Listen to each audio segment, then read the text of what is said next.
समृद्धी कला क्रीडा व सांस्कृतिक मंडळ सोलापूर अंतर्गत समृद्धी कला मंच आयोजित राष्ट्रीय युवक दिन व राजमाता जिजाऊ जन्मोत्सवाच्या निमित्ताने समृद्धी करंडक राज्यस्तरीय खुल्या वक्तृत्व स्पर्धा दिनांक 11 जानेवारी 2026 वेळ दुपारी 2:30 ते संध्याकाळी 7:30 वाजता स्थळ डॉक्टर निर्मल कुमार फडकुले सभागृह सिद्धेश्वर मंदिराशेजारी सोलापूर।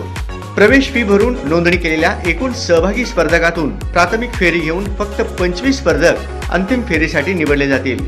पहिले पारितोषिक रुपये 15,000, दुसरे रुपये 11,000 आणि तिसरे पारितोषिक रुपये 7,000। उत्तेजनार्थ पारितोषिके पहिले 5,000 तर दुसरे पारितोषिक 3,000। नोंदणीसाठी संपर्क डॉक्टर माधुरी भोसले 87 88 51 83 55, अमोलिका जाधव 95 11 62 88 51 आणि प्राथमिक फेरीसाठी संपर्क किरण लोंढे 90 11 27 91 12 व श्रीमंत कोळी 94 20 78 04 21।